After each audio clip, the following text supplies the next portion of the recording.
Hey guys! Tonight we begin with a ship full of British sailors who managed to turn a groundbreaking voyage of discovery into the world's first floating bachelor party. So before you get comfortable, take a moment to like the video and subscribe, but only if you genuinely enjoy what I do here. And let me know in the comments where you're tuning in from and what time it is for you. It's always fascinating to see who's joining us from around the world. Now, dim the lights, maybe turn on a fan for that soft background hum, and let's ease into tonight's journey together. You've been at sea for 8 months. 8 long, sticky, soul-crushing months. The food tastes like salted despair, the water could double as soup, and your bunk smells faintly of damp socks and regret. The crew has stopped talking about women and started hallucinating them in the grain of the wooden deck. Morale is somewhere between barely alive and we'd mutiny if we weren't so tired. Then, one morning, salvation. A green shimmer on the horizon. Tahiti. An island so lush it looks like someone painted it to mock you. As you get closer, the air changes. It smells like fruit, flowers and oxygen that hasn't been filtered through 40 British lungs. You're not sure whether to cry or just start swimming toward it. The locals are waiting for you on the beach, brown-skinned, laughing, and wearing roughly the same amount of clothing as a modern Instagram ad. They wave, smile and shout greetings, while you and your fellow sailors lean over the rail, suddenly rediscovering religion. Someone mutters, "Are we dead?" Someone else says, "If we are, don't tell the captain. Captain James Cook insists you're here for science, to observe the transit of Venus and advance the glory of the British Empire." You nod along solemnly, pretending to care about astronomy while staring at women who seem to exist purely to test your remaining self-control. Cook's talking about stars, but the only orbs anyone's focused on are much closer to sea level. When the longboats touch shore, paradise rushes to greet you. The Tahitians bring food, water, and smiles so warm it feels illegal. You, in turn, offer shiny metal trinkets and the world's worst haircut. The exchange is cheerful and innocent, for now. But deep down, you can already sense that something ridiculous is about to happen. As the sun sets, drums echo through the trees. The air is thick with roasted breadfruit and moral ambiguity. Cook stands on deck, gazing at the horizon like a man sensing disaster, but too British to admit it. You stare at the glowing island and think, this place might be the end of us. You're right. And it starts with a nail. Officially, you're here for science. You've travelled halfway across the world to observe the transit of Venus, which sounds impressive until you realise it just means watching a tiny dot move across the sun. Captain James Cook talks about it constantly, how this will change astronomy forever, how Britain's name will shine among the stars. You nod politely, pretending to care, while thinking about how long it's been since you've had a proper conversation that didn't involve salted pork. Cook is the model of Enlightenment discipline, steady, curious, and determined. Unfortunately, the crew is not. Within a day of landing, science has lost the popularity contest to Tahiti itself, which is quite frankly much more interesting than Venus. The island is warm, beautiful, and covered in people who don't seem to hate their lives. It's confusing. You spend your first few days setting up tents and instruments for astronomical observation, but your eyes keep drifting toward the beach. The local women paddle out in canoes, laughing, singing, and waving up at the ship. They're offering fruit, flowers, and something that makes every sailor on board forget how telescopes work. Cook, ever the professional, tries to keep things respectable. He insists on maintaining order, on keeping the mission purely scientific. But you and your crewmates are men who haven't seen women, warmth, or moral boundaries in months. The second cook turns his back. Half the ship is leaning over the rail like Victorian tourists in a fever dream. Then, someone makes a discovery that changes everything.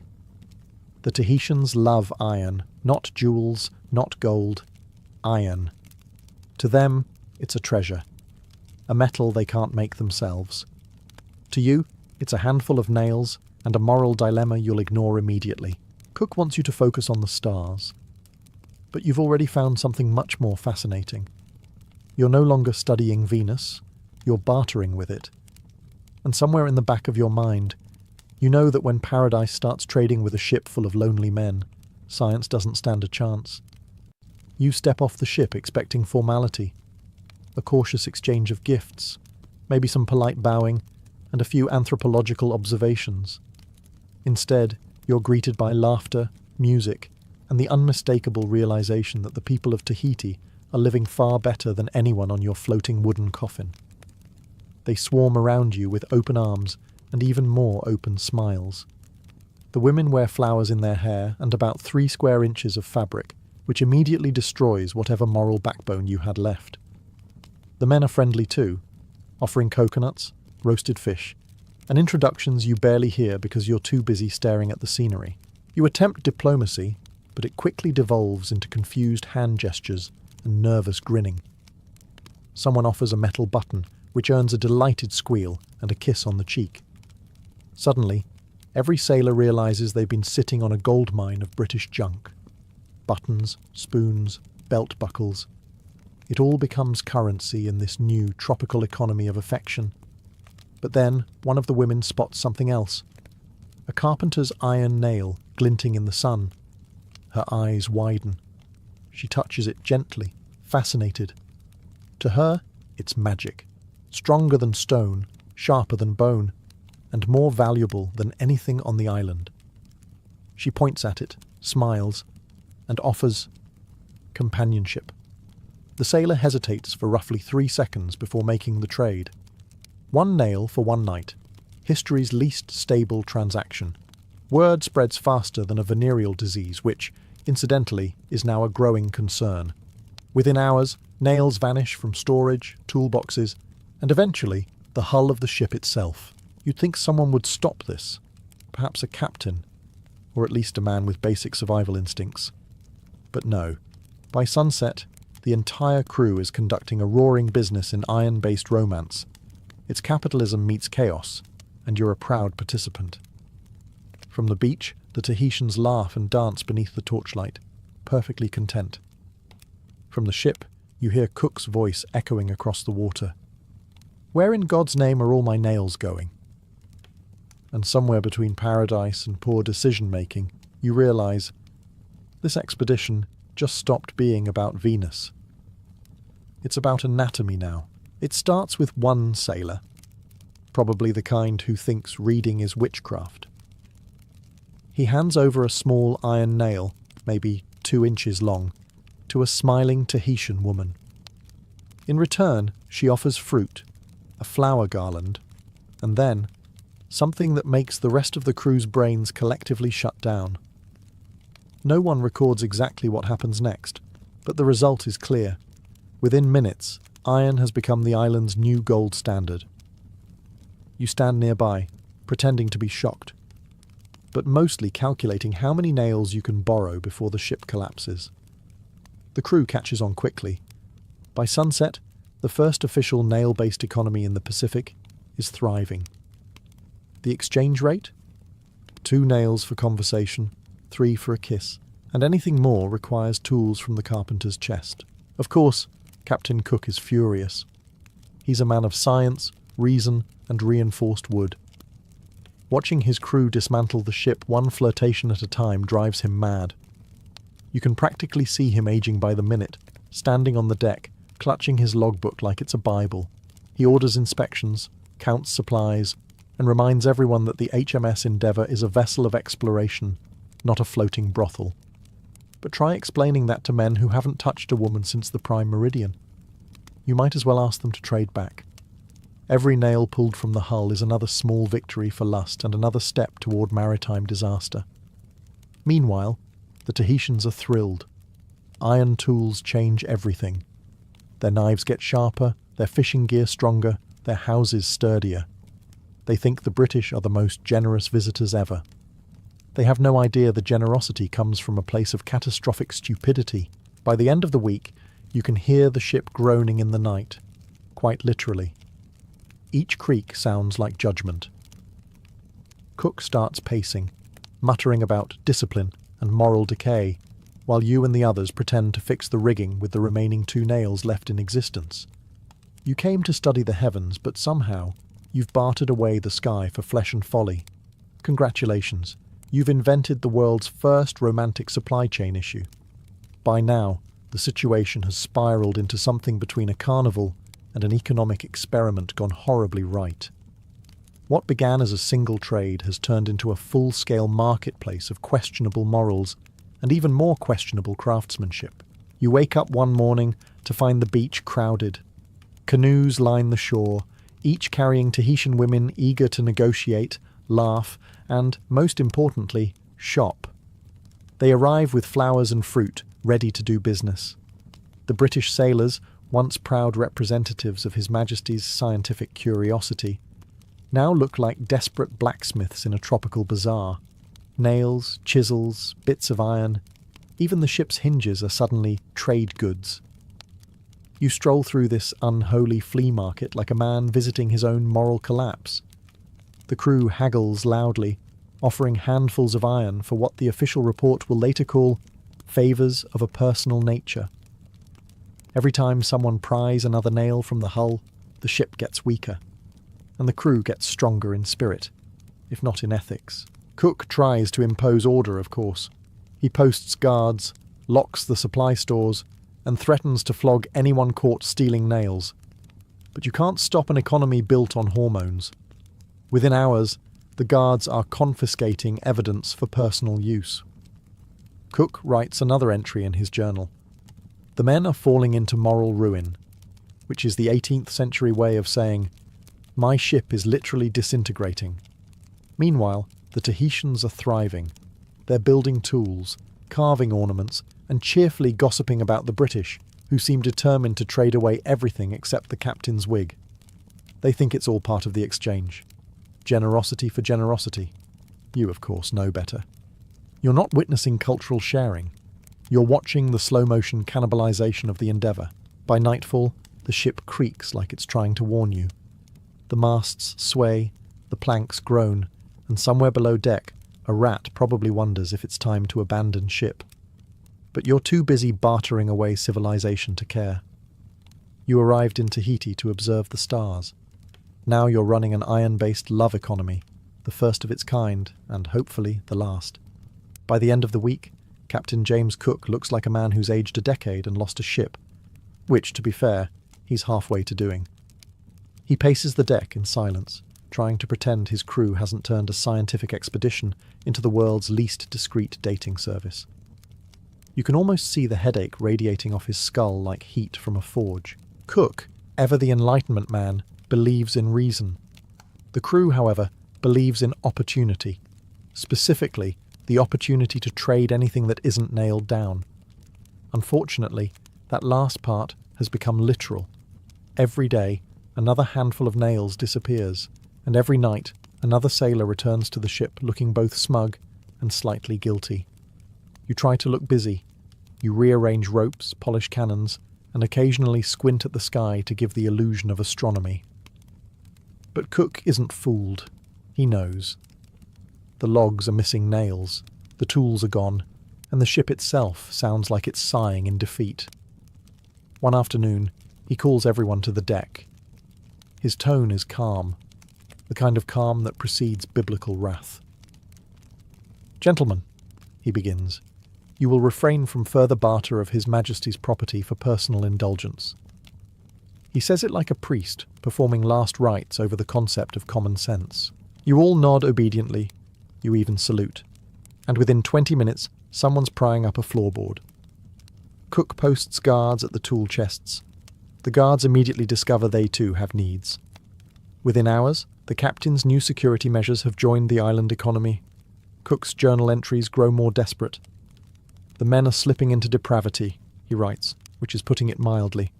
He knows that if this continues, there won't be enough nails left to keep the ship seaworthy, or to build the gallows he's now fantasizing about. At dinner, the officers discuss reinforcement strategies. Below deck, someone's quietly dismantling a hammock frame for trade. The contrast is poetic, if horrifying. You glance at Cook's face in the lamplight. His jaw clenches, his pen scratches, and somewhere deep in his soul, a small voice whispers, "I should have stayed in Yorkshire." It starts as a joke, a few missing nails here, a loose plank there, but soon it's not a joke. It's an epidemic. The ship is groaning like a man with gout, and you're standing on the deck pretending not to notice that the floor sounds increasingly optional. You'd think the men would stop, perhaps out of basic self-preservation. But no. When desperation and opportunity collide, logic takes a long walk off the starboard side. Each sailor is now an entrepreneur, prying iron from the hull, the tools, even the cooking pots. One man allegedly traded a hammerhead, another a hinge. Someone removed the nails from the captain's own cabin door, which is bold, suicidal, or both. Cook knows. He can hear the ship's joints popping in the night like arthritic knuckles. He doesn't sleep anymore. You sometimes see him on deck at dawn, staring at the island with a look that says, "I hate paradise." His scientific mission, to chart the heavens, has been replaced by a far more pressing question. How many nails are left before we sink? But the crew doesn't care. The iron fever has taken hold. Every successful trade feels like victory, a tropical gold rush powered entirely by lust and ignorance. You're all sweating, smiling, and inventing creative ways to explain missing ship parts. "It fell off, sir. The tide took it. The natives needed it for research." Meanwhile, the Tahitians are thriving. They now possess enough iron to build a small revolution. Their tools are sharper, their ornaments shinier, and their social lives considerably more exciting. They don't see exploitation, they see exchange. In their eyes, it's generosity for generosity, and they're winning the bargain. By now, the endeavour sounds like a man trying not to cough in church. The boards creak, the masts complain, and the captain looks like he's aged into another century. But you've stopped worrying. You're too far gone, another missionary of chaos in the empire of desire. You came to Tahiti to measure Venus.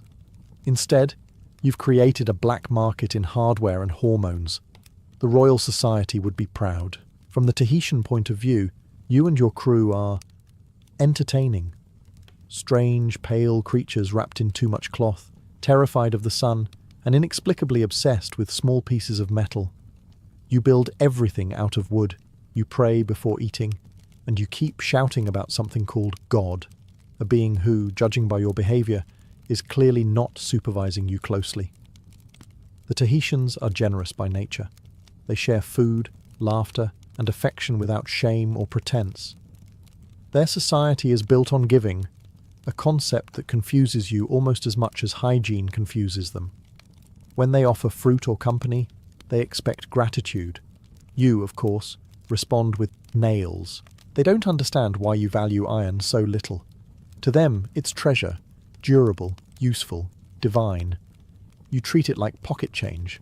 When you trade nails for affection, they think it's charming, not degrading. In their minds, it's an exchange of equals. Desire for desire, generosity for generosity. No shame, no sin. Just two worlds meeting on their own terms. You, on the other hand, are British, which means you carry enough moral guilt to power a small empire. You've spent years being told that pleasure is suspicious and that the human body is mostly a trap set by Satan. So when paradise offers you everything you've been denied, your brain simply collapses under the weight of temptation and Protestantism. From the beach, the Tahitians laugh at your awkwardness. They see you stumble through their language, blush during greetings, and hide behind trees like anxious schoolboys. They don't see depravity. They see comedy. In fact, they probably think the endeavour is some kind of floating asylum that's finally found a place to rest. Meanwhile, you mistake their openness for invitation, their laughter for consent, and their trust for naivety. It's a cultural misunderstanding dressed up as a vacation. The Tahitians will remember your visit fondly, as the time when strange metal men brought iron, confusion, and endless entertainment. You'll remember it too, just with a lot more paperwork, shame, and hull damage. To them, you were guests. To you, they were a miracle. To history, you were a walking lesson in why some civilizations should never be left unsupervised. You tell yourself this is all for science. You're not fraternizing, you're conducting field research. After all, understanding native customs is vital to the progress of knowledge, especially the ones that involve flirtation and fruit baskets. You make notes in your journal, though it's mostly doodles and self-justifications written in shaky handwriting. Engaged in cultural observation, you scribble, which is British for made another terrible decision. The Tahitians, of course, are not confused. They see your crew's fumbling advances and think, well, at least they're enthusiastic. For them, generosity of the body is generosity of the spirit, an act of connection, not shame. For you, it's an act that will require divine forgiveness, and possibly a tetanus shot. It doesn't take long for both worlds to misunderstand each other completely. When you smile awkwardly after a trade, the Tahitians assume friendship. When you retreat to the ship in embarrassment, they assume rejection. When Cook orders everyone back to the vessel and bans unregulated social contact, the islanders think he's punishing you for bad manners, not bad morals. They can't fathom a culture that finds sin in laughter or guilt in pleasure. Cook, meanwhile, is unravelling. His logbook now reads like a sermon written by a man losing a chess game to temptation. The men continue to disgrace His Majesty, he writes, which is a polite way of saying everyone's drunk, half-naked and possibly married to coconuts. You try to look innocent whenever he walks by, but you smell like fruit, flowers and suspicion. By now, Tahiti is divided between amusement and fascination. They've started calling the British men of iron, which sounds noble until you realise it's mostly because you keep showing up covered in metal and confusion.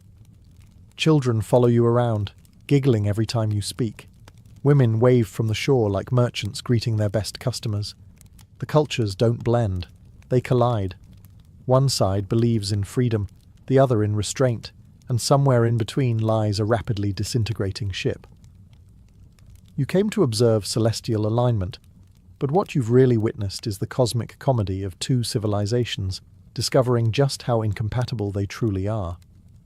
And you, of course, are taking notes for science. By this point, Captain James Cook has lost control of everything except his handwriting.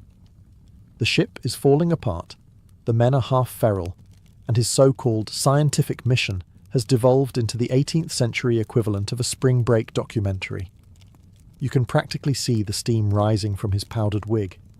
He begins each morning with the same ritual, staring at the island, breathing deeply, and muttering Latin words that probably translate to, "I hate my job." He tries to focus on the transit of Venus, but even the stars seem to be mocking him now, distant, uncooperative, and slightly blurry through his stress-induced migraine. The daily reports are grim. More missing nails. More fraternization.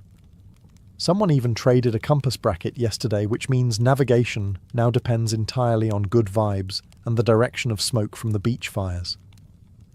You can tell Cook is close to snapping, the kind of quiet fury only British officers and tea kettles achieve before whistling violently. One afternoon, he summons everyone to the deck. His voice trembles with that distinct tone of restrained rage that could strip paint off the hull. "You will," he says. "Cease this disgraceful conduct immediately." The crew nods like obedient children caught stealing biscuits, then immediately plan their next trades as soon as he turns his back. Cook tries everything. Curfews, guards, moral lectures. He even assigns an officer to oversee the integrity of ship materials, which lasts roughly 6 hours before the officer himself vanishes ashore with a handful of nails and a stupid grin. The irony is painful. The man documenting moral decay has to write it down with an ink pot nailed to the table, because otherwise someone will trade that too. His journal entries darken.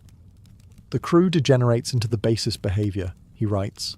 You can tell he's one paragraph away from drawing little skulls in the margins. By the week's end, Cook stops pretending.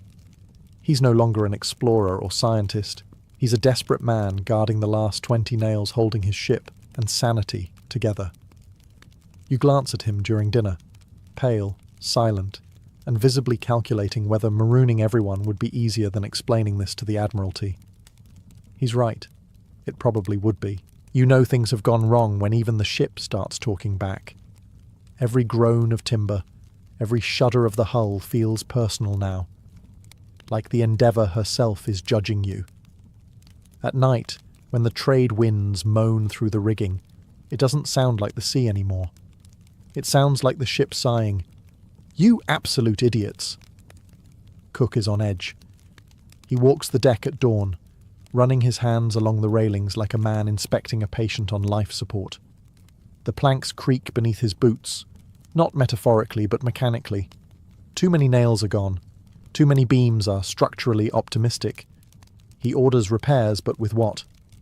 You can't fix a ship that's been systematically dismantled to pay for romantic diplomacy. Down below, the carpenters are losing their minds. Every time they hammer in a new nail, it disappears within a day. The ship's hull is starting to look like a badly healed wound. There are whispered jokes that if a storm hits, you'll all end up floating home on planks of regret. The crew pretends not to notice. They whistle cheerfully, mend sails, and trade more nails. You, of course, keep a straight face. When Cook demands to know who's responsible for the missing hardware, everyone suddenly develops temporary amnesia. The captain doesn't buy it. He starts counting nails himself, muttering darkly like a man auditing the apocalypse.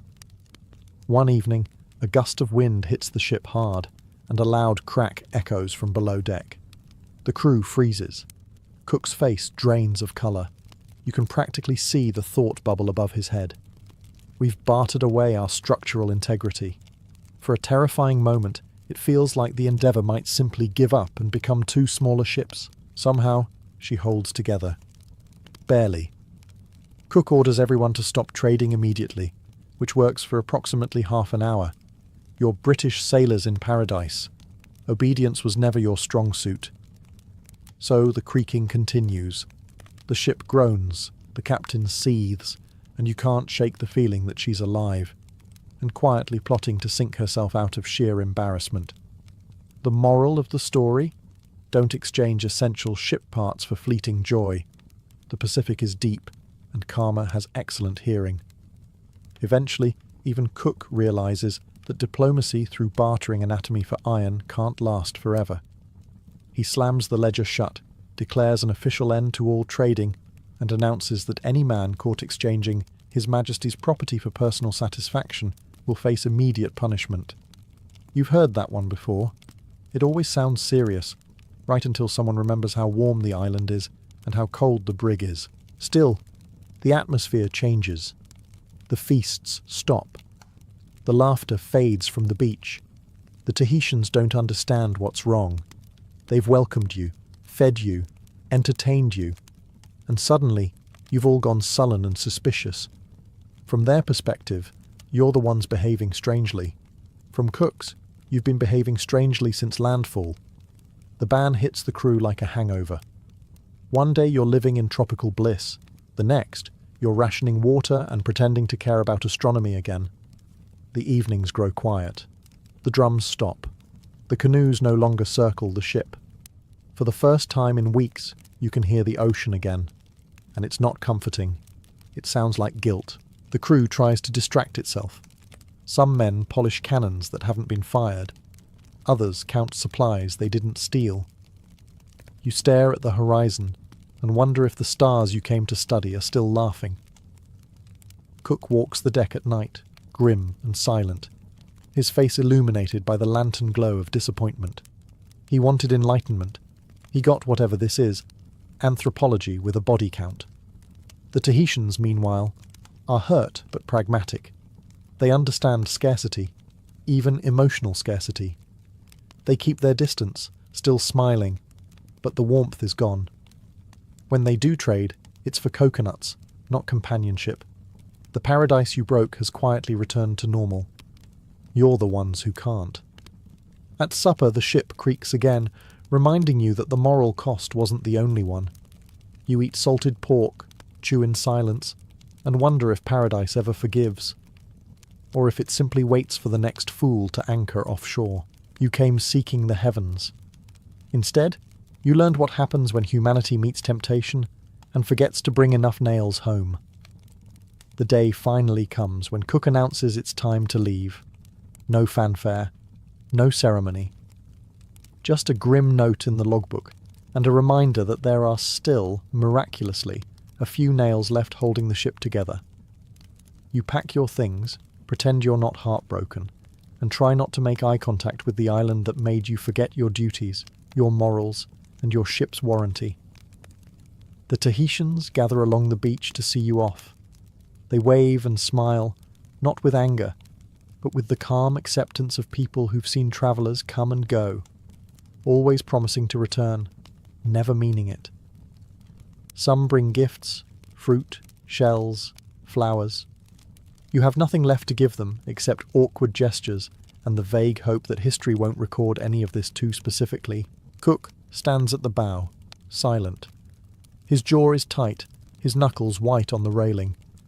You can tell he's already rewriting the report in his head, replacing catastrophic moral breakdown with limited social contact.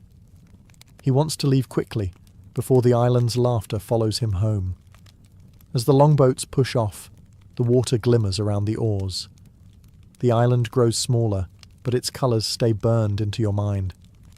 The green hills, the blue lagoons, the gold of the setting sun, and the faint echo of drums fading into the wind. You don't look back for long. No one does. It's easier to stare at the horizon than at the consequences.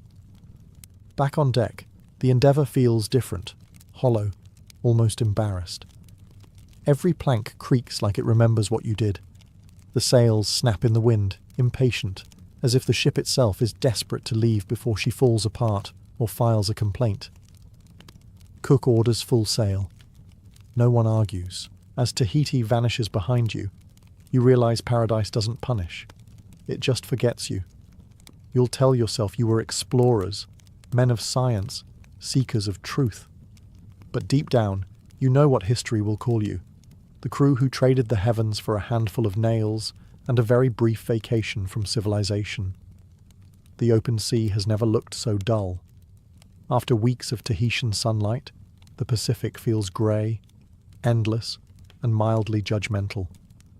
The smell of salt and sweat returns. The laughter fades.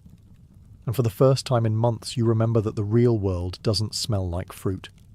It smells like rope, tar, and consequences. Cook is a new man now, quieter, sterner, and possibly one existential crisis away from setting the ship on fire. He spends most of his time writing, occasionally muttering words like discipline and never again. The rest of the officers follow suit, pretending that what happened in Tahiti was a cultural misunderstanding rather than a full-blown moral implosion. You all agree not to talk about it. Naturally, that means everyone will. The ship limps onward. Every groan of wood is a reminder that the hull is more wish than structure. The carpenters patch holes with scrap and prayer. Cook insists everything is under control, which in captain speak means absolutely doomed. You try to settle back into routine. The crew scrubs decks, repairs sails, and silently wonders if the Tahitians miss you, or if they're too busy forging tools from your ship parts to care. Nights are long and quiet now. No drums, no songs, just the creak of guilt and the occasional whisper of, "Worth it though." When you finally sight land again, not paradise this time, but some rocky, indifferent shore, the ship breathes a collective sigh. Civilization, that great comfort blanket of rules, taxes, and cold weather, is waiting to embrace you in its stiff grey arms. You should feel relieved. You don't. Stepping ashore feels like stepping back into a cage, one made of manners, uniforms, and the unspoken agreement that everyone will pretend the Pacific was purely scientific. Cook files his reports. You polish your boots. The Admiralty will call it a success, of course. Observations completed, maps drawn, stars recorded. No one will mention the nails, or the laughter, or the way paradise changed you and then quietly erased you. You left civilization once and found humanity. Now you've returned to civilization and left your humanity behind. You think the story will end when you dock, that the ocean will swallow your secrets, that the rumours will fade with the tide. You're wrong. Word spreads faster than scurvy. By the time you reach England, the tale of the British who traded nails for favours, is already drifting through every port like smoke. Scandalous, hilarious, and completely unstoppable. The Admiralty pretends not to hear it. The Royal Society files Cook's report under astronomical success, carefully ignoring the pages that smell faintly of guilt and coconut oil. Cook himself refuses to discuss Tahiti at all. If anyone brings it up, he changes the subject to weather patterns or cannibalism, anything less awkward. You, however, can't escape it. Every tavern has a version of your story now. In one, the sailors were heroes, adored by island women for their bravery. In another, they were villains, corrupting paradise for pocket change. In truth, you were neither. You were just men, tired, curious, stupidly human, trying to find meaning in the middle of nowhere and settling for something cheaper. Years pass, and the story grows like a vine, wrapping around your reputation until it's the only thing people remember. Philosophers call it a lesson in moral decay. Sailors call it a good deal. The Tahitians, long after you're gone, forge their own legends, stories of strange visitors made of metal who came from the sea, offered gifts, and fell apart when faced with joy. You live on in footnotes and punchlines. Cook gets statues. You get anecdotes told by drunk historians in candlelit rooms. Somewhere, a lecturer gestures at a map and says, "And here, gentlemen, is where the British learned that desire and discipline make poor shipmates." Sometimes, late at night, you dream of Tahiti, the sunlight, the laughter, the smell of breadfruit roasting in the breeze, and when you wake to grey skies and the sound of rain on cobblestone, you can't tell if the memory is real or just guilt wearing a floral lei. Paradise forgot you. History didn't, and somewhere out there, a rusted nail lies buried in Tahitian sand, the only proof that you were ever foolish enough to think paradise would trade evenly. Monasteries were meant to be islands of holiness in a sea of sin, stone fortresses of chastity standing firm against the temptations of the flesh. Every monk and nun who passed through those heavy wooden doors left behind their old life, their family, their ambitions, and above all, their desires. In theory, these were the purest souls in Christendom, men and women who had turned their backs on lust, greed, and every human weakness. In reality, well, the flesh doesn't surrender as easily as parchment vows might suggest. The Church insisted that celibacy was a divine command, a sacred discipline that freed the soul from carnal distractions. It made priests and monks pure vessels through which God's grace could flow, uncorrupted by bodily indulgence. But human nature has never been a great fan of theological theory.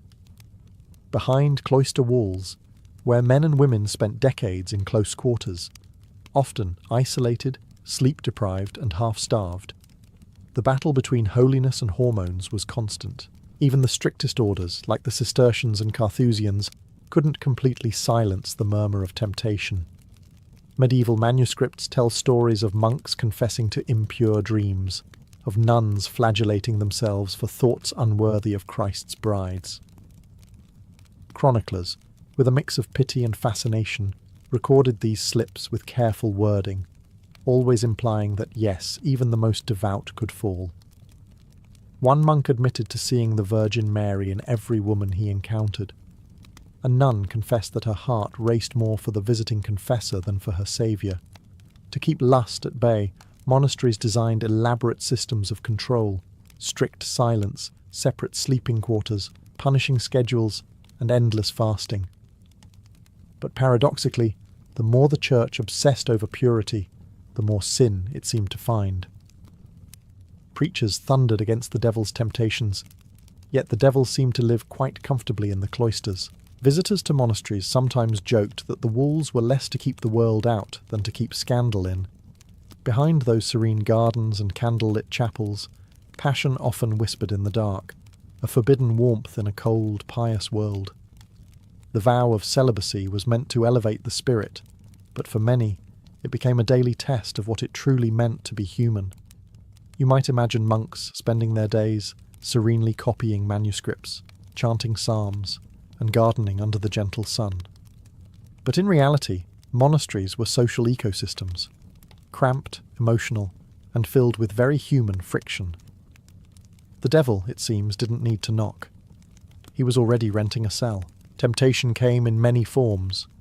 Sometimes it was the pilgrim women who arrived at the monastery gates seeking healing or confession, their eyes full of tears, and occasionally curiosity. Other times it came in the form of fellow novices, young men with soft hands and uncalloused consciences, or nuns with faces too angelic for their own good. The church might have demanded celibacy, but it never made monasteries co-ed for long, and that decision was no accident. Scandals had a way of spreading faster than incense smoke. Medieval bishops received endless reports of improper familiarity between clerics and lay visitors. Some abbots tried to suppress gossip, others pretended not to hear it. After all, it's hard to preach about resisting sin when Brother Thomas keeps sneaking out after Compline. Records from England and France mention monks caught entertaining women in guest rooms, confessors accused of turning confessionals into courting booths, and even entire convents that quietly relocated after too many miraculous births. And then there were the markets, those lively gatherings outside monastery gates where peasants sold food, merchants traded wine, and temptation smelled faintly of baked bread and sweat. Monks would visit to oversee supplies, but sometimes returned with more than grain. Chronicles describe friars caught drinking with tavern women or slipping out in secular attire. The irony wasn't lost on the people. Those who preached abstinence were often the first to be caught breaking it. Still, not every fall from grace was malicious. Some monks truly believed they'd found divine love in another person, a spiritual union that unfortunately tended to be very physical. They wept, confessed, and swore never to sin again, until the next full moon, when the cloister walls once again began to feel a little too small. The monastery was a fortress of faith, yes, but every fortress has cracks, and through those cracks, the world and its desires always found a way in. For all the church's talk of purity, the archives tell a different kind of story, one soaked in candlelight, confession, and the occasional screaming newborn. Forbidden love, it turned out, was not a rare occurrence, but an occupational hazard. When you locked young, lonely people behind stone walls and told them to think only of God, some inevitably began seeing the divine in each other's eyes. Chroniclers, trying to preserve the church's dignity, often wrapped these stories in euphemisms. A nun who fell into sin was code for pregnancy. A monk who disappeared for penance had likely been caught in bed with someone who wasn't Christ. And when convents reported mysterious cries in the night, they weren't talking about spiritual visions, they were hiding infants. Some monasteries even maintained hidden rooms or secret gardens, where unwanted babies were quietly delivered, and, more quietly still, sent away to foundling homes. The 12th and 13th centuries were particularly ripe for such scandals. As monastic populations grew, so did opportunities for mischief. There's a recorded case in Yorkshire where an abbot fathered several children with local women and was still celebrated for his robust leadership. In Italy, a convent's confessor was accused of maintaining relationships with nearly half his penitents. The Inquisition had words for him, most of them unprintable in Latin. Of course, love stories also existed within the cloisters, genuine, painful, human ones. Letters between monks and nuns sometimes survive, full of longing and guilt. "I burned for you as for divine fire," one wrote, as if theology could excuse passion. Some lovers even tried to escape together, donning peasant clothes to start anew beyond the monastery walls.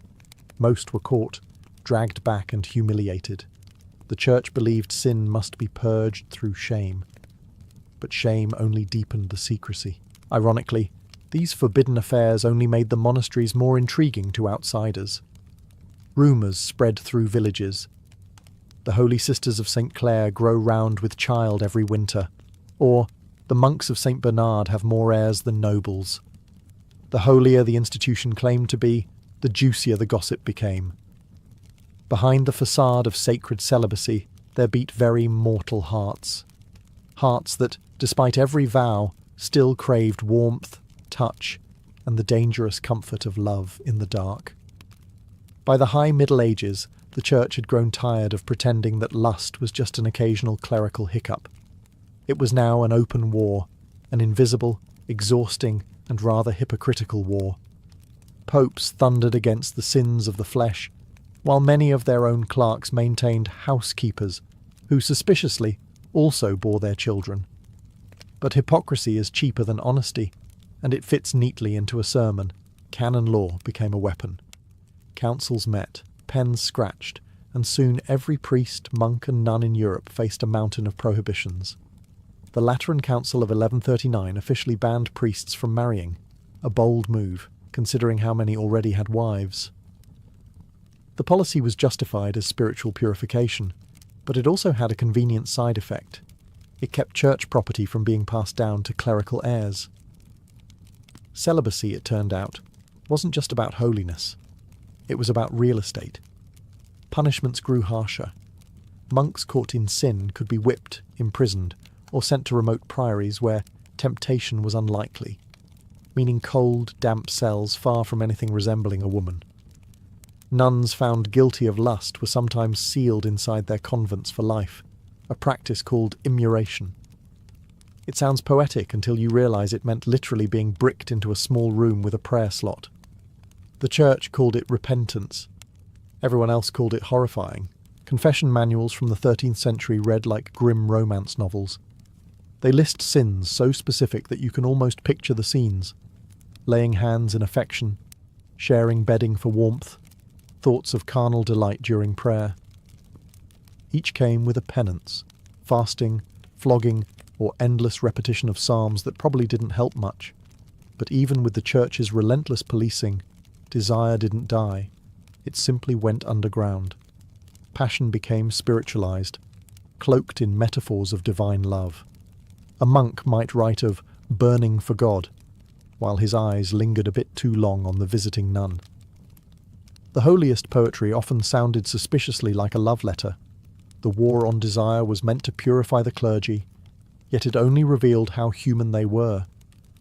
For all their vows, all their fasts, and all their punishments, no amount of incense could truly cover the scent of longing that hung over medieval Christendom. If the Church wanted purity, what it got instead were headlines, or at least the medieval version of them. Monastic scandals were the medieval equivalent of celebrity gossip, whispered through taverns, sung by minstrels, and scribbled in the margins of chronicles by monks who claimed to be deeply troubled while writing every sordid detail. Take the Abbey of Fontevraud, for instance, a mixed community of men and women under the rule of an abbess. You can guess how well that went. Within a few decades, rumours of unseemly behaviour surfaced, complete with allegations of monks sneaking into the nuns' dormitories after matins. The Church, in its infinite wisdom, responded by enforcing stricter walls, because nothing says problem solved like a little extra stone between you and temptation. Then there was the infamous scandal at the Benedictine Abbey of Saint-Valery in France. The abbot was accused of keeping a mistress disguised as a female servant, who somehow managed to produce 3 children before anyone noticed. The bishop ordered an investigation, but after a generous donation from the abbey's treasury, the whole affair was quietly forgiven, proving that even sin had a price tag. Not to be outdone, the nuns of St. Clare's convent in Bologna made their own headlines when an inspection revealed several of them pregnant. Their defence? The devil visited us at night. Convenient, perhaps, but not exactly credible, when the devil was seen walking out the back gate wearing a monk's robe and carrying his sandals. And then there was the Cistercian monk in Germany, who confessed to fathering not 1, not 2, but 7 children. When asked if he felt remorse, he sighed, "Only that I must now pay for so many mouths." The chronicler noted this as a sign of weak repentance. Each scandal chipped away at the illusion of sanctity the Church worked so hard to maintain. For every miracle story spread to inspire faith, there seemed to be a monastery somewhere producing the opposite kind of legend. The cloister, once seen as heaven's waiting room, was increasingly viewed as a place where vows went to die and human nature refused to be exercised. Behind the hymns and holy chants, Medieval monasteries were very much alive, and occasionally a little too lively. For all their vows of silence, medieval monks and nuns were remarkably eloquent when it came to forbidden affection. Love, it seemed, had its own liturgy. Between the psalms and the Latin chants, the cloisters produced a secret genre of writing, passionate letters that blurred the line between divine devotion and carnal craving. These weren't crude or careless exchanges. They were crafted with the same care as illuminated manuscripts, except the margins glowed with desire instead of gold. Monks wrote of holy affection that burns like the love of Christ, and nuns replied with lines that could make even a troubadour blush. In one preserved letter, a Cistercian brother confessed, "Your image returns to me in prayer. I kneel, but it is your name that escapes my lips." Theologically incorrect, yes, but undeniably poetic. This strange fusion of lust and sanctity birthed what scholars later called mystical eroticism. The body and soul, they reasoned, were not so easily separated. Passion could be a mirror of divine love. At least, that's what monks told themselves when caught with ink-stained fingers and trembling hands. The writings of Saint Bernard of Clairvaux and later mystics spoke of Christ as a lover, the Church as his bride, and salvation as a kind of cosmic embrace. But when Brother Anselm started referring to Sister Agnes as his earthly vision of grace, everyone knew where the theology was headed. Some of these letters survived because confessors kept them as evidence. Others were copied, secretly of course, by the same scribes who couldn't resist the drama. One nun's diary from the Low Countries recounts her spiritual struggle after laying lips upon a fellow servant of God. She wrote that the kiss carried the warmth of Pentecost. That's one way to justify it. The Church tried to stomp out such language, labelling it heretical. But desire simply found new metaphors. Love became grace. Yearning became devotion. And I miss you became my soul thirsts for union. Underneath the pious wording, everyone knew what was really being said. The cloister might silence voices, but ink was harder to censor. Even within walls built for chastity, the pen, like the heart, had a habit of wandering. When lust slipped through the cloister gates, it rarely went unnoticed for long. The Church had an entire toolkit ready for moral clean-up, part punishment, part theatre. Nothing said, lesson learned, quite like being flogged in front of your peers while someone read the Psalms of Penitence over you. It was Christianity's version of public relations. Sin was bad, yes, but spectacle was good for discipline. Monks who confessed to fleshly weakness were usually treated like addicts of the soul. First came interrogation. Long, exhausting, and more psychological than spiritual. Confessors asked questions that bordered on obsessive. Where did the temptation begin? Was there touch? Was it repeated? You might think they were compiling moral statistics, but really it was just medieval gossip dressed up as theology. Then came the penance. The standard treatment involved fasting, flagellation, and isolation, ideally in a cell cold enough to kill any lingering desire. Repeat offenders were sometimes forced to wear special garments, rough wool that scratched the skin raw, reminding them that pleasure was the enemy. Some monks were demoted, others banished to remote hermitages for reflection, which usually meant dying of boredom and regret. Nuns fared worse. A nun who broke her vow of chastity could expect a lifetime of disgrace. If she became pregnant, the Church saw both her and the child as evidence of corruption. Babies born in convents were whisked away to foundling homes, while the mother was sentenced to public humiliation, stripped of her veil and paraded through the cloister for all to see. The sisters would chant psalms as she wept, an eerie ritual meant to purify by embarrassment. Some bishops took things further. There are records of clerical lovers being literally chained apart in separate cells, forced to pray daily for each other's salvation, a cruel sort of divine couples therapy. A few were even buried alive behind monastery walls, their sins sealed in stone. The Church called it justice, history calls it trauma. Still, despite the cruelty, confessions poured in. Perhaps guilt was stronger than fear, or maybe deep down, these monks and nuns believed that forgiveness was worth any price. After all, the soul could always repent, even if the flesh never truly forgot. For all its fiery sermons about chastity, the medieval church had a knack for selective blindness. The same bishop who thundered about the sins of the flesh on Sunday often returned to his manor that night to dine with his mistress and her conveniently orphaned children. Celibacy, it seemed, was a flexible rule, depending on how high your hat was. Records from cathedral towns across Europe tell of priests keeping housekeepers, which was the church's polite code for live-in lovers. These women cooked, cleaned, and, incidentally, kept the holy men company through long winters. Some clerics even passed these women and their children off as nieces or godchildren, though everyone in the parish knew better. The church tried to crack down on it with fines, excommunication threats, and the occasional public shaming, but enforcement was inconsistent. After all, who was going to excommunicate the bishop? Meanwhile, papal courts in Rome were not exactly models of restraint. Chronicles mention cardinals throwing lavish banquets with dancers, musicians and wine, enough to make Dionysus blush. Pope Sixtus IV was rumoured to have multiple illegitimate children. Alexander VI didn't bother with rumours at all. He just publicly acknowledged his mistresses. To the average monk starving in a freezing cell, this must have felt like divine mockery. Even the monasteries themselves profited from sin. Some abbots accepted donations from wealthy nobles caught in scandals, offering discreet penance in exchange for a generous sum. The more sinful your secret, the larger the donation expected. Forgiveness, it turned out, could be monetized quite nicely. A monk could starve himself for purity, but the abbot could feast on the proceeds of other people's lust. This hypocrisy created a strange moral double life. On paper, the church demanded absolute celibacy. No marriage, no intimacy, not even a lustful glance.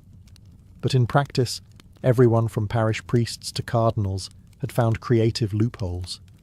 Sin wasn't eradicated. It was institutionalized, taxed, and occasionally blessed if the right purse changed hands. By the late Middle Ages, cynicism began to seep into the faith. How could the people trust a church that preached holiness while living in indulgence? When monks sinned, it was a scandal. When bishops did, it was politics. And somewhere between sermon and supper, the line between piety and pleasure vanished entirely. By the late Middle Ages, the church's dream of a sexless clergy had turned into a centuries-long balancing act between heaven and humanity. The monasteries still stood, their bells still tolled, and their chants still rose toward God. But inside those echoing halls, the struggle between desire and denial never ceased. Every monk who lashed himself for impure thoughts, every nun who whispered a guilty prayer in the dark, was part of the same endless cycle, trying to erase what made them human in order to become divine. The irony, of course, was that this very struggle made them more human than ever. The monks and nuns who stumbled, repented, and stumbled again weren't villains. They were the church's greatest contradiction. Souls yearning for purity while trapped in flesh that refused to cooperate. Medieval theologians wrote volumes on sin, temptation, and the devil's snares, but none could answer the simplest question. If God made man and woman, why would he punish them for what he created them to crave? In private, many clergy began to see lust not as the enemy of faith but as its mirror. The same passion that drove the body toward another could also drive the soul toward God. This was the seed of mysticism, that strange, intimate belief that divine love and human longing shared the same fire. Some saints wrote of union with God in language so sensual it could have scandalized a troubadour. Others simply accepted that holiness was not the absence of desire, but the mastery of it. By the dawn of the Renaissance, the idea of absolute celibacy began to fray. Reformers like Luther would later call it unnatural, a burden too heavy for even the holiest to bear. The Church had spent centuries trying to cage the human heart, but the heart, as always, refused to stay put. In the end, lust and celibacy weren't opposites at all. They were two sides of the same medieval coin. one that priests and nuns flipped every day in secret prayer, hoping it would land on salvation.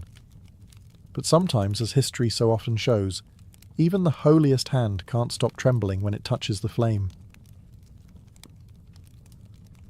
Victorian London was a city of two worlds, one bathed in gaslight, the other buried in candle smoke and whispers.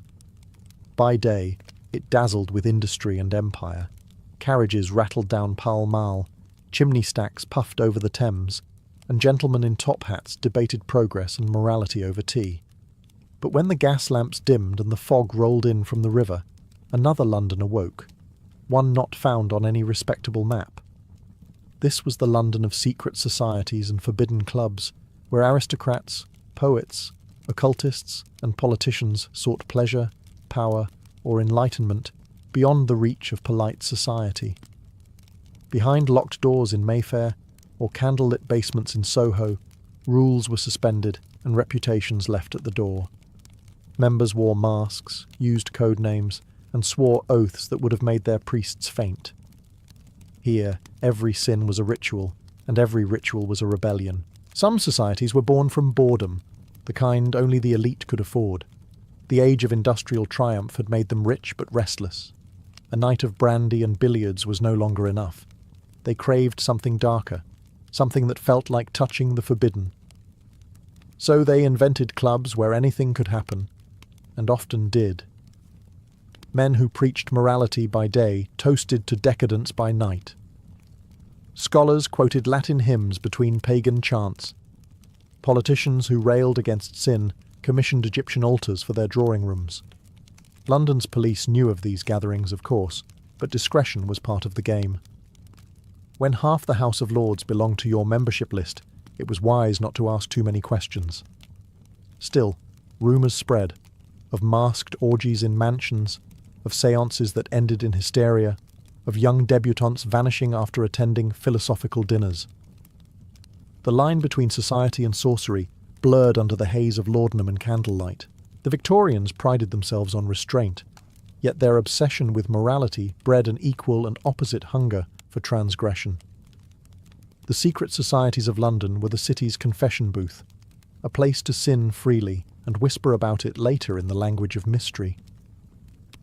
The age of virtue, it turned out, was also the age of vice, and nowhere did the two dance closer than in the velvet shadows after midnight. The original Hellfire Club had died with the 18th century, or so polite society liked to think. Its founder, Sir Francis Dashwood, had scandalised England with his pagan rites, his mockery of religion, and his fondness for women who preferred chalices of wine to holy water. But in the smoggy heart of Victorian London, the old spirit stirred again. The age of steam had brought progress, yes, but it had also brought repression. And repression, like any pressure, needed a valve. By the 1860s, whispers spread through London's upper circles. The Hellfire Club was back. Not officially, of course. No club in Whitehall would dare register such a name. But in discreet letters and cryptic invitations sealed with red wax, the title resurfaced. The members were not libertine poets anymore, but industrialists, politicians, and noblemen who had grown tired of moral sermons. They called themselves the Phoenix Society, but the motto carved on their hidden meeting room door was unmistakable: Fais ce que tu voudras, do what thou wilt. Meetings took place in candlelit chambers beneath Mayfair mansions, or in abandoned railway tunnels repurposed for private discussion. The guests arrived masked, dressed in robes, carrying torches or brandy flasks depending on the evening's mood. The rituals combined blasphemy and theatre, mock masses, Latin chants twisted into toasts, and readings of forbidden texts by candlelight. The centrepiece was often a grand feast where indulgence was the only law: rich food, rare wines, and company that would scandalise any drawing room. But the Victorian Hellfire revival wasn't just about pleasure, it was about defiance. The members saw themselves as enlightened men breaking free from the suffocating grip of church and state. To them, sin was simply a social invention, and rebellion was philosophy made flesh.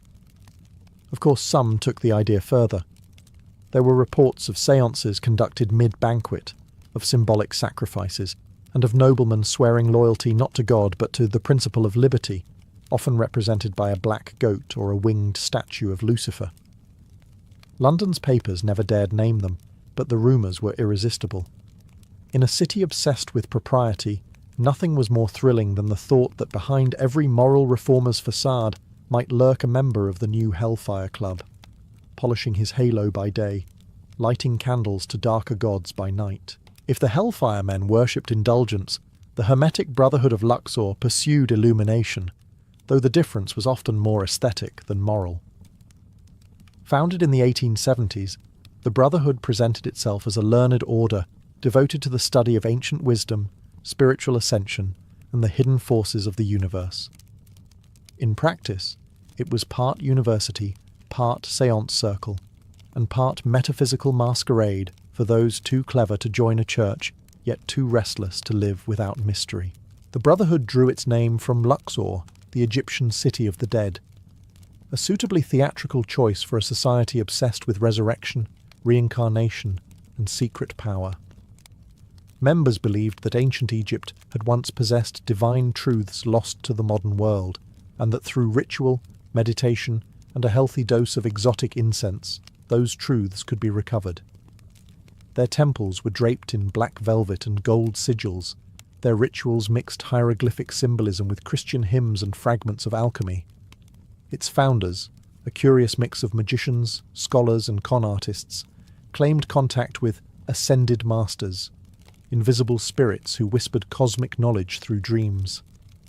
Some members genuinely sought enlightenment. Others, predictably, sought profit or seduction. The Brotherhood's lessons included astral projection, magnetism, and sexual polarity, which supposedly unlocked spiritual power but looked suspiciously like moral mischief under a different name. Membership was by invitation only, and the initiation rites were elaborate. Candidates were blindfolded, led through smoke-filled rooms, and sworn to secrecy under threat of spiritual damnation. Those who passed were given occult manuals filled with diagrams, star charts, and vague warnings about misusing the light. Even skeptics were impressed. It all had an irresistible mix of mysticism and melodrama. By the 1880s, the Brotherhood's influence reached across Europe and America, inspiring later groups like the Golden Dawn. Its members included authors, aristocrats, and the occasional stage magician hoping to add credibility to his act. To the public, they were visionaries. To the police, they were harmless eccentrics. But to London's gossip mills, they were something far juicier. Proof that the city's elite, for all their sermons about progress, still longed to touch the ancient shadows. In an empire ruled by reason, the Brotherhood of Luxor offered something far more intoxicating. The illusion that enlightenment could still be bought with a candle, a secret, and a little bit of darkness. If the Hermetic Brotherhood of Luxor was the rehearsal, the Hermetic Order of the Golden Dawn was the main performance, a society so influential that its rituals shaped the entire occult revival of the Victorian age. Founded in 1887 by three Freemasons with a taste for mysticism, William Wynne Westcott, Samuel Liddell MacGregor Mathers, and William Robert Woodman, the Golden Dawn promised to merge science, magic, and spirituality into a single system. It was part religion, part theatre, and entirely irresistible to anyone bored with Sunday sermons. Unlike earlier secret clubs devoted to drunken debauchery, the Golden Dawn drew poets, scholars, and restless intellectuals, people who believed that hidden wisdom lay behind every symbol, and that the universe could be decoded like a sacred text. Their ranks included novelist Arthur Machen, poet W.B. Yeats, and later, the notorious Aleister Crowley, whose arrival alone could make any séance feel like a scandal waiting to happen. The rituals were exquisite in their complexity. Members wore coloured robes symbolising planetary forces, traced pentagrams in the air with ornate wands, and recited incantations drawn from Kabbalah, Egyptian mythology, and Christian mysticism. Each initiation represented a stage of enlightenment, and advancement required months of study and strict discipline, or at least the appearance of it. Meetings took place in candlelit temples decorated with mystical diagrams, alchemical tools, and Latin mottos like Scientia Immutabilis, knowledge unchanging. But for all its high ideals, the Golden Dawn was not immune to very human flaws. Power struggles, rivalries, and accusations of misusing the magic plagued the order. Mathers, exiled in Paris, declared himself Imperator of the Secret Chiefs, while Crowley staged dramatic coups dressed in ritual robes. By the turn of the century, the society had splintered into competing factions, each claiming to be the true guardian of divine knowledge, all of them equally fond of melodrama. Still, the Golden Dawn left an indelible mark on Victorian culture. It fused mysticism with modernity, turning ancient superstition into something fashionable. In a world obsessed with reason and progress, it offered something far more dangerous. The idea that enlightenment didn't just belong to God or science, but could be summoned by candlelight and Latin verse, right in the heart of London. Not every secret gathering in Victorian London involved pentagrams and Egyptian gods. Some were far more mundane, and yet somehow even more scandalous.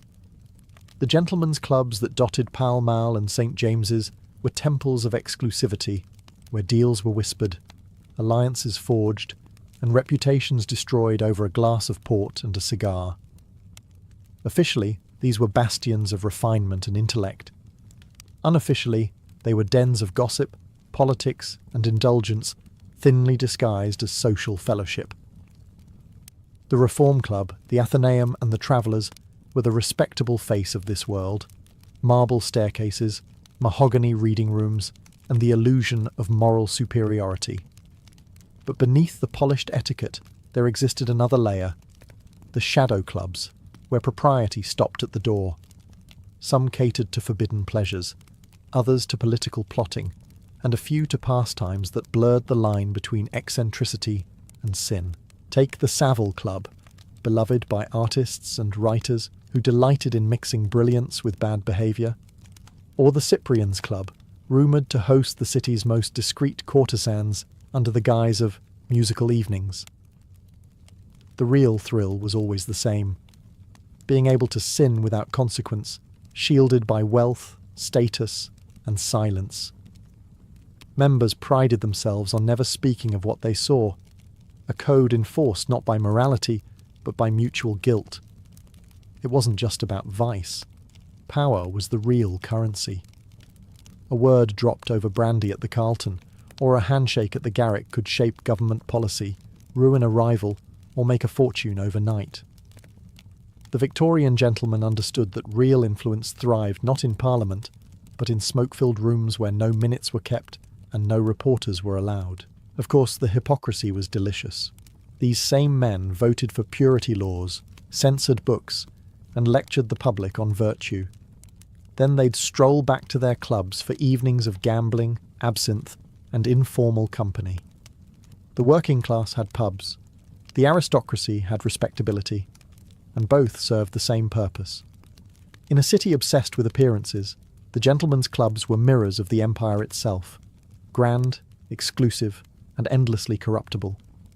The front doors gleamed with brass and polish, but step inside after midnight, and you'd find the same thing the Hellfire men once promised: civilization's mask slipping, one glass at a time. Not all of Victorian London's secret societies were devoted to sin. Some, in true British fashion, preferred to intellectualize their obsession with the supernatural. Enter the Society for Psychical Research, founded in 1882.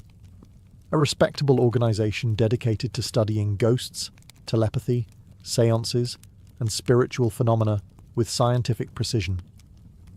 Or at least as scientific as one can be while chasing ectoplasm through candlelit parlours. Its members included professors from Cambridge, theologians, doctors, and the occasional eccentric aristocrat who had grown bored of fox hunting. Their mission sounded noble: to separate fraud from fact, illusion from evidence. Yet for all their scholarly tone, the Society's meetings often resembled polite séances with better Latin pronunciation. They investigated haunted houses, analysed reports of spectral apparitions, and attended spiritualist sittings where mediums summoned the dearly departed, or more often, their own theatrical talents. The Victorians were obsessed with death and what lay beyond it. Industrial progress had conquered the material world, but grief was a problem science couldn't fix.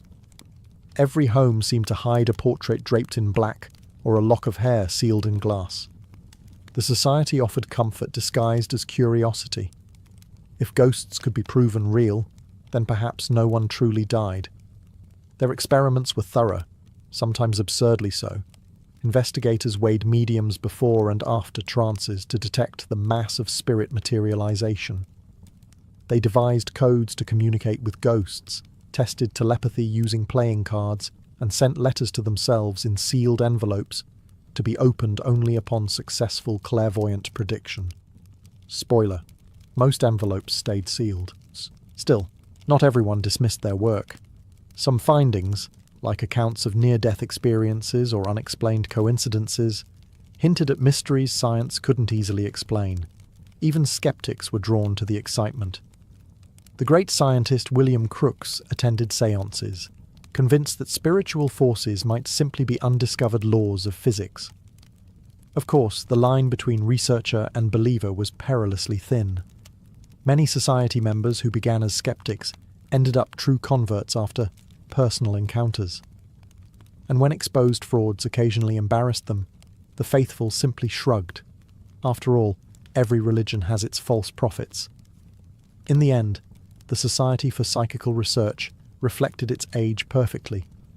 A world desperate to believe that reason and mystery could coexist.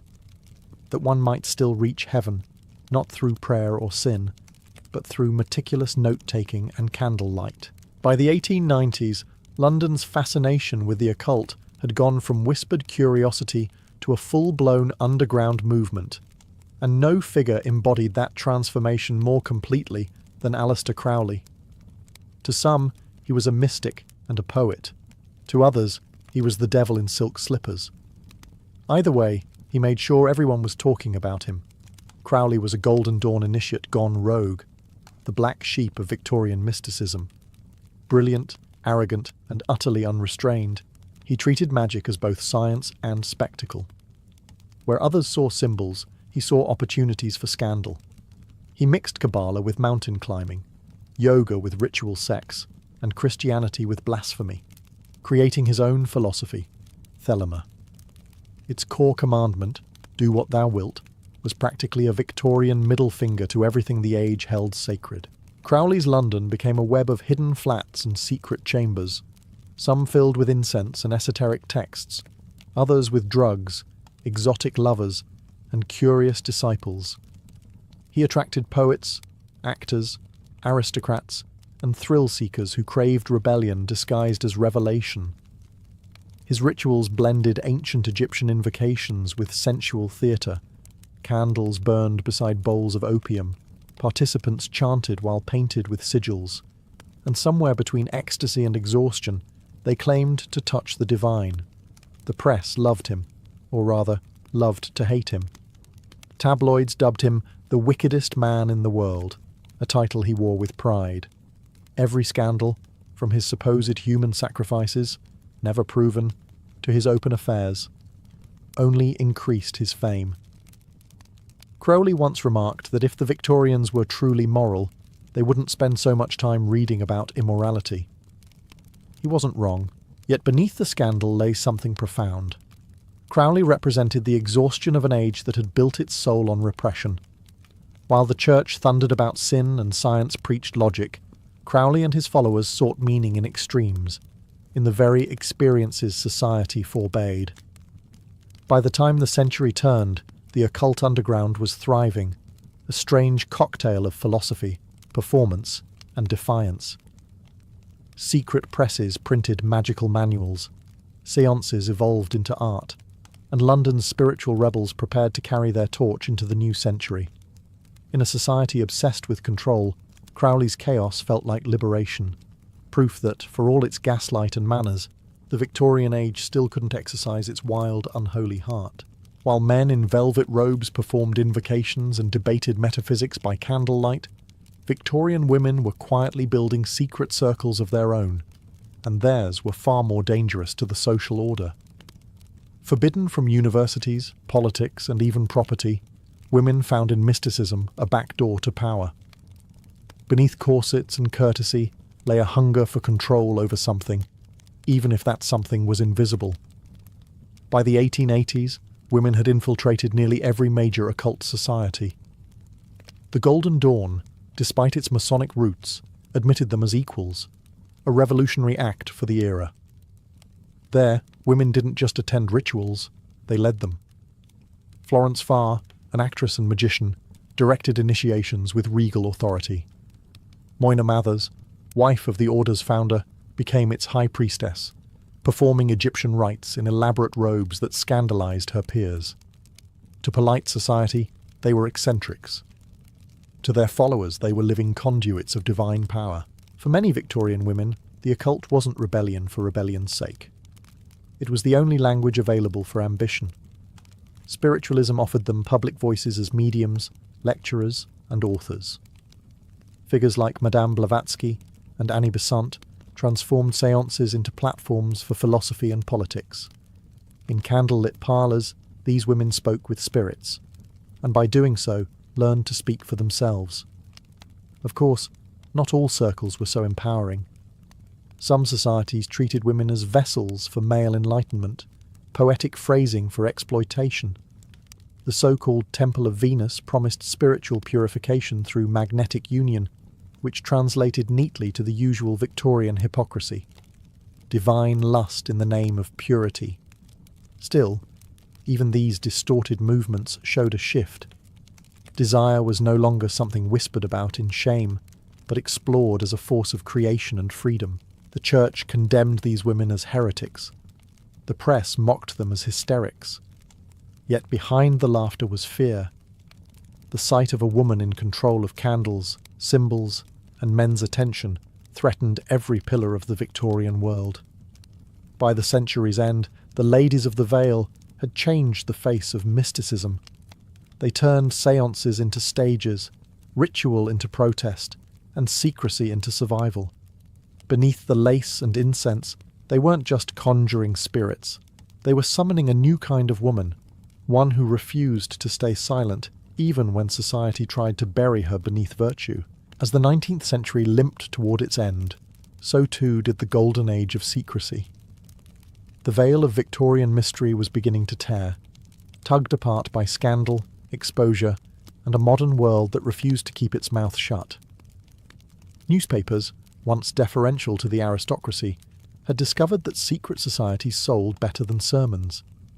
What had once been whispered in candlelight was now splashed across broadsheets, complete with lurid headlines and sketches of masked men clutching chalices. The public, half horrified and half enthralled, devoured every detail. Alleged orgies in Mayfair mansions, séances gone wrong, and aristocrats caught invoking the devil were irresistible tales for a population desperate to believe its betters were no better at all. When Aleister Crowley's exploits hit the press, moralists wept and printers cheered. The more the church condemned him, the more copies sold. The forbidden had become a commodity. The occult, the new theatre of the absurd. But something deeper was happening too. The dawn of the 20th century brought electric light, telephones, and Freud, and with them, a brutal kind of clarity. Mysticism gave way to psychology, séances to stage magic, and occult philosophy to early science fiction. The same candlelit rooms that once hosted invocations of Isis now hosted parlour tricks with electromagnets. The magic hadn't died, it had simply gone professional. Some secret societies adapted. The Golden Dawn's splinter groups persisted, modernising their rites for a new, less forgiving world. Others faded into legend, their symbols tucked away in dusty trunks, their members swallowed by respectability. The era of gaslight secrecy was ending, replaced by a new kind of spectacle, one that no longer required masks, only headlines, yet the fascination never really disappeared. Even as London entered the age of reason, its heart still beat to the rhythm of the irrational. Every generation since has revived its own version of the secret order, drawn to the same old promise, that beyond the rules and the noise there lies a hidden world where meaning, power, and desire still whisper together in the dark. In that sense, Victorian secrecy never truly died. It merely traded its velvet curtains for electric shadows, and its passwords for the eternal question that still haunts modern London. What, exactly, goes on behind closed doors? Philip the Fair, or Philippe le Bel, was the kind of monarch painters loved and courtiers feared. He stood tall, broad-shouldered, with eyes as clear and unfeeling as polished ice. Chroniclers called him handsome as an angel, but angels, as everyone knew, could be terrifying. He embodied the ideal of medieval kingship, serene, pious, and disciplined. Yet behind that perfect exterior beat the heart of a man whose greatest temptation wasn't gold or women. It was power itself. Born in 1268, Philip grew up in a France rising toward glory. His father, Philip the Bold, had built a realm of wealth and ambition. His mother, Isabella of Aragon, had filled his early life with tales of chivalry and divine destiny. By the time the boy became king in 1285, he already believed his rule was ordained by heaven, and that opposing him was not just treason, but sin. The church taught humility, but Philip learned efficiency. The sword of justice, he believed, must be sharp enough to cut through the robes of priests. At first the people adored him. His bearing inspired awe, his reforms promised order, and his charisma hid his ruthlessness. He was called Le Roi de Fer, the Iron King, because his will never bent. But like iron, he was cold, rigid, and brittle beneath the surface. He demanded obedience from everyone, nobles, clergy, even the Pope. To his court, he was the perfect Christian monarch. To those who saw behind the mask, he was a calculating machine disguised as a man. His court at the Palais de la Cité gleamed with discipline and hypocrisy. While he condemned corruption, he surrounded himself with schemers. While he preached moral reform, his own household buzzed with rumour. His queen, Joan of Navarre, was devoted and intelligent, but her ladies were not so pious. Scandals involving her maids of honour, and Philip's own sons, hinted that even the royal chambers were not immune to sin. And yet, Philip kept his image spotless. His face remained serene, his words measured, his soul, at least in public, immaculate. But the same man who knelt in prayer before a golden crucifix would soon orchestrate one of the most ruthless betrayals in history, against the very knights sworn to defend that cross. Philip the Fair ruled France like a chessboard, every noble, priest, and peasant a piece to be moved, sacrificed, or replaced. But unlike a game, his board bled. His reign was marked by an endless contest with three rivals: the Pope, the bankers, and the Knights Templar. Each, in their own way, embodied what Philip desired most: authority without limits. His first great quarrel was with Pope Boniface VIII, a man as proud and cunning as Philip himself. The Church claimed spiritual supremacy over all monarchs. Philip believed God had delegated his power to France alone. Taxes on clergy, disputes over royal courts, trivial matters on paper, became ideological war. When the Pope dared issue a bull declaring that all kings are subject to the pontiff, Philip responded not with piety, but propaganda. He branded Boniface a heretic, accused him of sorcery and sodomy, and sent armed men to Italy. The Pope died soon after being humiliated and beaten, a convenient coincidence the king accepted as divine approval. With Rome subdued, Philip turned his gaze to gold. His wars and ambitions drained the treasury, and his need for wealth grew insatiable. He expelled the Jews from France, seizing their assets. Then came the Lombard bankers, accused of usury, their fortunes confiscated. Yet none of these seizures could satisfy him for long. There remained one institution richer, prouder, and holier than the crown itself: the Knights Templar. The Templars had once been crusading heroes, warrior monks whose swords had carved Christendom's empire in the east. But by Philip's time, they had become financiers, managing deposits and lending vast sums, even to the king himself. To Philip, debt was a humiliation. To the Templars, it was business. The Iron King despised both. In private, his advisors warned him that attacking the Templars meant defying God's warriors.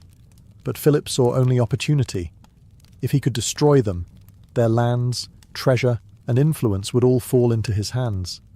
And if he could cloak his greed in righteousness, accuse them of sin, heresy, and secret vice, then he would emerge not as a thief, but as a saviour. The mask of the most Christian king began to tighten, and behind its serene expression, something darker stirred, ambition sharpened by envy and piety weaponized by fear. It began quietly, with whispers, then letters, then the unmistakable smell of blood in the air. In 1305, Philip the Fair had already cowed the papacy by installing his own French pope, Clement V, in Avignon. Now, with the church firmly in his pocket, he turned his full attention to the Templars. Their order, rich beyond imagination, controlled castles, estates, and vaults of gold across Europe. Worse still, they owed loyalty to no king, only to God. To Philip, that was treason wrapped in holiness. But how does a pious monarch destroy an army of monks without looking like the villain? Simple. Accuse them of heresy. The charge, once spoken, was poison, incurable, contagious, and conveniently vague. Heresy could mean anything: witchcraft, idolatry, blasphemy, or all three, if the situation required drama. Philip's agents began collecting evidence, which mostly meant bribes, threats, and confessions whispered under the shadow of the sword. Rumours soon filled the streets of Paris that the Templars spat on the cross during initiation, that they kissed each other on forbidden parts of the body, that they worshipped a mysterious idol named Baphomet, a demonic head granting them wealth and protection. It was the perfect cocktail of horror and fascination for a deeply superstitious age. People wanted to believe it, and Philip wanted them to even more. On October 13th, 1307, a date chosen not for strategy, but for symbolism, Philip struck. Across France, hundreds of Templars were arrested at dawn in a coordinated sweep. Grand Master Jacques de Molay himself was taken from the temple in Paris, still half asleep, unaware that centuries of brotherhood were about to burn. Under torture, men confessed to anything. Iron spikes, fire, and the rack were the king's theologians now. Yes, they admitted, we denied Christ. Yes, we kissed idols. Yes, we sinned. And each confession, wrung from agony, became another nail in the Templars' coffin. Philip declared it divine justice. The people, awed and terrified, agreed. Only a few whispered what everyone suspected, that the real devil in this story didn't live in the Templars' temples, but in the marble halls of the Louvre, wearing a crown and smiling like a saint. The arrests were only the beginning. The real theatre of Philip's vengeance would unfold over years, a spectacle of corruption dressed as justice. The trial of the Templars became Europe's grandest act of hypocrisy, staged under the banners of faith and purity, but directed entirely by greed. What began as an inquisition soon turned into a grotesque parade of confessions, retractions, and executions, each designed to feed the king's appetite for legitimacy. In Paris, rows of gaunt knights stood before inquisitors in candlelit halls that smelled of sweat and iron. Torture had done its work. Confessions flowed like wine, and truth was drowned in it. Some claimed they worshipped a cat. Others swore they spat on the cross to test their faith. A few simply begged for death. The records read like madness, but to Philip's lawyers, they were divine revelation. Grand Master Jacques de Molay, proud even in chains, denied the charges once the torture stopped. His defiance unsettled the court. Here was a man who had fought for Christ in Jerusalem, now accused of loving the devil in Paris, and yet he refused to tremble. Philip, furious, ordered more pressure, more pain, more evidence. The king's scribes produced volumes of accusations, but none of it could mask the truth. The Templars' real sin was being richer and freer than the crown. The Pope, Clement V, found himself trapped. Installed by Philip, He now served as little more than a papal secretary in royal robes. When the king demanded the dissolution of the Templar order, Clement hesitated, and then, inevitably, obeyed. In 1312, the church officially disbanded the Templars, transferring their lands to the rival order of the Hospitallers. But somehow, the wealth itself found its way into royal coffers, as if by divine convenience. Public burnings followed, not for heresy, but for theatre. Crowds gathered to watch knights in white robes consumed by flames, their cries rising over Paris like prayers twisted into curses. It was justice, they were told. But justice does not scream. Philip stood apart, silent and expressionless, his pale face glowing in the firelight.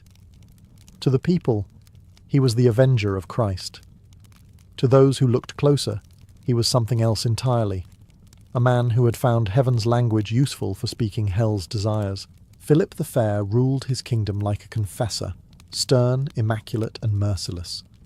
He outlawed prostitution in Paris, condemned blasphemy, and fined nobles for unchristian excess. But behind the sanctimonious facade, whispers grew of a monarch who indulged in the very temptations he so publicly condemned. He was not a glutton or a drunkard, his vices were subtler, born of control, not chaos. His true lust was for domination, of men, of faith, and, when rumour was kind enough to whisper it, of flesh. Chroniclers avoided scandal when writing about kings, but even they couldn't ignore the contradictions that haunted Philip's reign. He held himself as the image of chastity, yet filled his court with young courtiers, whose loyalty was rewarded with gifts, titles, and proximity. One account from the Burgundian archives speaks of the king's fondness for beauty among his attendants, a phrase that centuries later would be read with knowing smirks. The palace corridors of the Louvre became a theatre of whispered admiration and carefully contained desire. His marriage to Joan of Navarre was dutiful but cold. She was intelligent, devoted, and pious, qualities that only made Philip's emotional distance sting more. He treated her not as a wife, but as another vassal to be managed.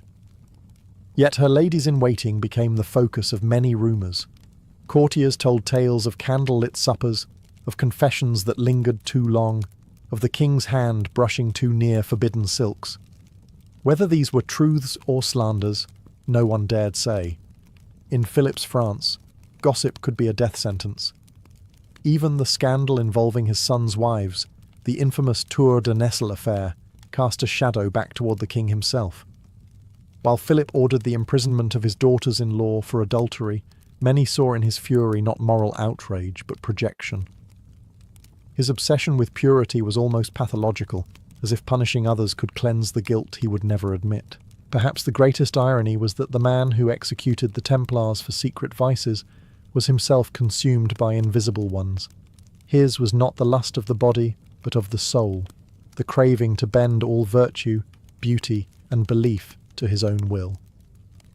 And in that pursuit, Philip the Fair proved that sin wears many faces, and holiness is sometimes the most seductive of them all.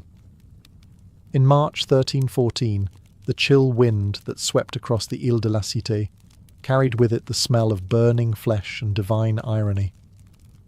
Jacques de Molay, the last Grand Master of the Templars, stood bound to a stake on the Seine's edge. He had spent 7 years in chains, enduring trials, torture, and humiliation, and now, condemned by a king who called himself God's avenger, he was to meet his end as a heretic. But as the flames climbed higher, de Molay did something Philip the Fair hadn't anticipated. He spoke. "Pope Clement," he cried, "and King Philip, within the year you shall answer before God for your crimes." It was a curse uttered not in rage, but in calm conviction.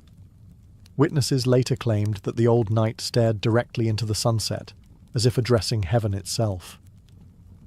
Those who watched swore that Philip turned pale, though he dismissed the words as superstition. After all, curses were for peasants and priests, not for kings. Yet the months that followed began to feel uncanny. Pope Clement V died within 33 days, choking on his own blood during Mass. Soon after, a lightning strike set his embalmed corpse ablaze, a detail that chroniclers eagerly recorded as divine punctuation. And by November of that same year, Philip himself was dead, felled by a sudden stroke while hunting in the forest of Fontainebleau. The Iron King, conqueror of popes and knights alike, was gone at 46, his body as rigid and cold in death as his soul had been in life. The people of France whispered that the curse had come true. Some claimed to see de Molay's ghost on the banks of the Seine, his charred figure pointing toward the royal palace. Others said the Templars' treasure had vanished not through theft, but through sorcery, taken by angels or demons to await their revenge. Even Philip's dynasty seemed touched by ruin. Within 14 years, all 3 of his sons were dead without heirs, ending the direct Capetian line. Historians would later call it coincidence. The church called it mystery. But the people of France knew better. They said the Templars' God had answered, and that no amount of royal piety could wash the blood from Philip's hands. The death of Philip the Fair did not end his story. It simply began his dynasty's slow, almost theatrical collapse. His 3 sons, Louis X, Philip V, and Charles IV, inherited his golden throne but not his iron will. The curse of Jacques de Molay seemed to have settled over them like a fog, invisible, silent, and deadly. Within 14 years, the direct Capetian line, which had ruled France for more than 3 centuries, was extinguished. It was as if divine justice had simply waited for the last echo of Philip's arrogance to fade before striking. Louis X, called the Quarrelsome, reigned barely 2 years. He inherited his father's coldness without his intelligence. Obsessed with legitimacy, he sought to cleanse the scandals that had plagued the royal family, beginning with his wife, Margaret of Burgundy, who had been imprisoned for adultery in the notorious Tour de Nesle affair. She died under suspicious circumstances, suffocated perhaps by order of her husband. Months later, Louis himself dropped dead after drinking a cup of chilled wine. Some said poison, others divine retribution. Philip V, known as the Tall, seized the throne from his niece, the infant daughter of Louis, claiming that no woman could inherit France. His reign was shadowed by famine, plague, and endless unrest. He left no male heir. When he died in 1322, the curse's noose tightened further. Charles IV, the Fair, named for his resemblance to his father, ruled last. He too had no sons. In 1328, his sudden death ended the Capetian dynasty. The throne passed to the Valois branch, distant cousins whose claim was contested by England, a dispute that would ignite the 100 Years' War.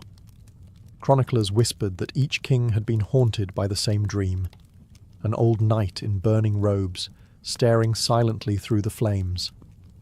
Priests called it the devil's trick. Peasants called it justice. Either way, the line of Philip the Fair was erased as efficiently as he had erased the Templars. The Iron King had sought to purify France with fire, and in doing so, had cursed his bloodline to burn with him. Power had been his god, and like all false gods, it demanded a sacrifice. In the end, that sacrifice was his name. History remembers Philip the Fair as the man who broke the Knights Templar and bent the papacy to his will, a monarch so powerful that even the church trembled before him. Yet his legacy is a paradox. A king hailed as the architect of modern France, but also condemned as its coldest soul. His reforms strengthened royal administration, standardized coinage, and centralized justice. But every decree, every polished policy, carried the scent of fear. Philip's idea of order was absolute obedience, and his kingdom became a mirror of his mind, efficient, rich, and utterly without mercy. Under his rule, the machinery of the state was perfected. The bureaucracy flourished, taxes became systematic, and the monarchy's grip on France tightened like a vice. Even the language of power changed. Law replaced faith, and the crown replaced the altar. To his admirers, Philip was the first modern king, one who ruled by logic, not superstition. To his enemies, he was the man who replaced the soul of France with a ledger. His methods set a precedent that would echo for centuries. Later kings, from the calculating Louis XI to the divine Louis XIV, would inherit Philip's obsession with control. The idea that the monarch was answerable to no one, not even God, began here. Philip didn't just rule France.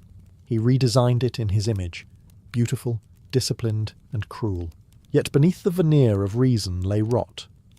The destruction of the Templars, the persecution of Jews and bankers, the manipulation of religion. These were not the works of a reformer, but of a man terrified of forces he couldn't control. He dressed his greed in righteousness, his vengeance in virtue. The result was a kingdom outwardly golden, but spiritually hollow. Even his allies found him unnerving. One chronicler wrote, "He was neither man nor beast, but a statue carved to resemble both." Philip's death marked the end of medieval kingship's illusions. After him, monarchs could no longer claim holiness without suspicion. The fires that consumed the Templars had burned the halo off the crown itself. In the centuries that followed, France would rise, fall, and rise again, but always under the shadow of Philip the Fair, the handsome king who taught his nation that power, once worshipped, becomes its own religion. 7 centuries after his death, the figure of Philip the Fair still glimmers, half halo, half shadow. To some, he remains the great modernizer who dragged France out of medieval chaos and into bureaucratic order. To others, he is the betrayer king whose ambitions scorched everything sacred, the Templars, the papacy, even his own bloodline. History, like the man himself, cannot decide whether to admire him or flinch from his gaze. Chroniclers of his age tried to describe him and failed. They called him just yet cruel, devout yet godless, beautiful yet terrifying. Dante, writing from afar, placed him in Inferno's circles of the damned, a scourge upon the church. Later historians called him the first absolute monarch, the template for tyranny disguised as virtue. It is almost poetic that a king so obsessed with divine perfection became the perfect example of its corruption. His policies endured long after his bones turned to dust. The papacy's humiliation in Avignon, the fall of the Templars, the consolidation of royal justice, all set the stage for the powerful, centralized France that would one day call itself a nation. But his success came at a spiritual cost. The bond between crown and altar, once sacred, was shattered. After Philip, faith could no longer restrain kings. It could only serve them. Legends say the curse of Jacques de Molay haunted every generation that followed. Fires, wars, betrayals, each echoing the flames on the Seine. Even in the Revolution, when Louis XVI mounted the scaffold, some whispered that the Templars' vengeance had finally found its end. Perhaps it was mere coincidence, or perhaps Philip's sin had simply outlived his dynasty, woven into France itself like a scar that never healed. Today, Philip the Fair's marble effigy still lies in Saint-Denis, serene, perfect, untouchable. He looks every inch the saint he pretended to be, but the silence carved into his face feels less like peace and more like denial. For all his brilliance, he never understood one truth, that fear is a brittle foundation for greatness, and power gained through cruelty is never truly kept. History does not forgive easily, and in its judgment, Philip the Fair remains what he always was, beautiful, brilliant, and damned.